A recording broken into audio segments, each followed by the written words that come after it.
Bonjour et bienvenue. Alors imaginez un peu le scénario. On tape une seule phrase, juste une, et voilà, 60 secondes plus tard, on se retrouve avec un site web professionnel, parfaitement fonctionnel, prêt à l'emploi. Dingue, non? Oui, je sais ce que l'on se dit. Ça a l'air beaucoup trop beau pour être vrai. Mais imaginez, aucun développeur, aucune attente interminable, pas d'abonnement qui tombe tous les mois. Juste une idée, une phrase et une toute petite minute. Et le prix pour cet outil miracle? Eh bien regardez, zéro, absolument rien. Pas de piège, pas de période d'essai, on ne demande même pas de carte de crédit. C'est juste gratuit. C'est ce que les sources qu'on explore aujourd'hui affirment en tout cas. Alors c'est parti, on va creuser un peu tout ça et voir comment cette technologie pourrait bien tout changer dans le monde de la création de sites web. Bon, entrons dans le vif du sujet. La promesse, elle est hyper simple. Un site web complet de A à Z en 60 petites secondes. Pour vraiment saisir à quel point c'est énorme, il faut juste se rappeler d'où on vient. Jusqu'à maintenant, pour avoir un site, les options étaient, disons-le, assez limitées et souvent frustrantes. En gros, il y avait trois voies possibles. D'abord, les plateformes type Wix. C'est pas donné, ça prend des heures de boulot et au final, les sites se ressemblent tous un peu. Deuxième option, l'agence web. Là, les prix explosent, on parle de milliers d'euros et il faut attendre des semaines, voire des mois. Et enfin, la troisième voie, apprendre à coder. Ça, c'est un engagement de plusieurs mois, parfois même des années. Et c'est précisément dans ce contexte un peu galère qu'une toute nouvelle solution débarque, avec la promesse de tout chambouler. Alors, voilà, d'après ce qu'on a pu lire, une équipe de développeurs a mis la main sur un modèle d'IA open source super costaud, du genre à faire de l'ombre aux géants du secteur. Ils l'ont entraîné, spécialisé, pour le transformer en une sorte de développeur web instantané. Son petit nom, DeepSight V2. Et pourquoi c'est gratuit alors? Tout simplement parce que c'est open source. Le code est public, n'importe qui peut y accéder. C'est un peu comme le Wikipédia de l'intelligence artificielle, un projet communautaire, partagé sur des plateformes de recherche et qui appartient à tout le monde. Ok, mais concrètement, comment ça marche ce truc? Comment une machine peut-elle piger une phrase en langage humain et la transformer, comme par magie, en un site web complexe et fonctionnel? Le premier concept, c'est ce qu'on appelle le chat and edit.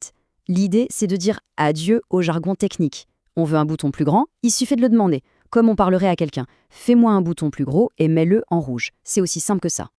Le processus est donc super direct. On décrit le changement souhaité, l'IA analyse la demande et hop, elle modifie uniquement l'élément en question. Le reste du site ne bouge pas d'un poil. La technologie qui permet ça, ça s'appelle le deep patching. Et la source donne une métaphore qui est vraiment parlante. C'est comme si le site web était un document Word. Quand on corrige un mot, on ne réécrit pas toute la page, juste ce mot. Eh bien, l'IA fait exactement la même chose avec le code. Une modification ciblée, presque chirurgicale. Du coup, l'impact d'une techno pareille, si ça tient vraiment la route, il pourrait être gigantesque. Pour bien se rendre compte, le mieux c'est de regarder les chiffres. Alors niveau coût, la comparaison est juste hallucinante. Un site e-commerce standard via une agence, c'est 8 000 € en moyenne. Avec DeepSight V2, ce coût passe à zéro, rien. Et pour ce qui est du temps, c'est la même claque. On passe de 8 semaines de boulot avec une agence à 60 secondes. C'est pas une simple accélération, c'est une toute autre dimension. Là, la question qui se pose, c'est d'accord, c'est rapide et gratuit, mais est-ce que c'est de la qualité? Eh bien, d'après la source, oui.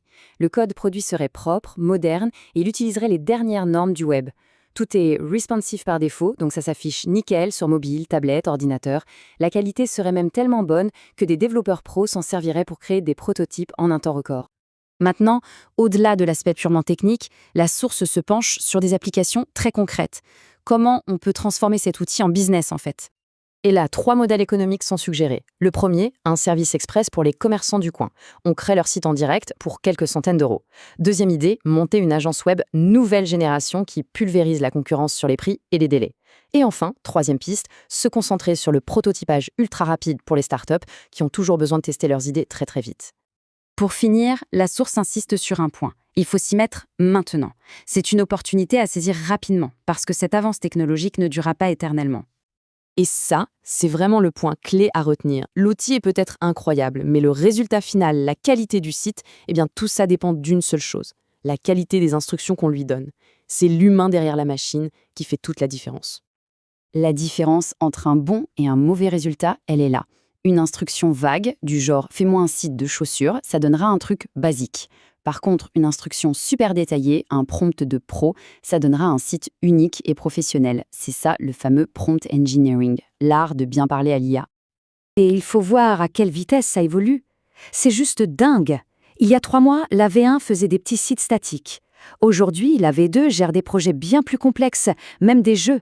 Et dans 3 mois, on nous annonce une V3 capable de créer des applications complètes, avec base de données et système de paiement. La courbe de progression est verticale. Le point crucial, il est parfaitement résumé par cette citation d'un expert cité par la source. En gros, ce qu'il dit, c'est que maîtriser ces outils, ce n'est pas juste une compétence en plus. Ça va devenir aussi fondamental que de savoir se servir de Google aujourd'hui. Une nouvelle compétence de base, en quelque sorte. Tout ça nous amène à une question de fond. Le jour où la création d'un site web devient aussi simple que d'écrire un email, qu'est-ce qui va se passer ? Quelles nouvelles idées, quelles nouvelles entreprises, quelles nouvelles formes de créativité vont pouvoir voir le jour ? L'avenir du web pourrait bien être beaucoup plus ouvert et accessible qu'on ne le pense.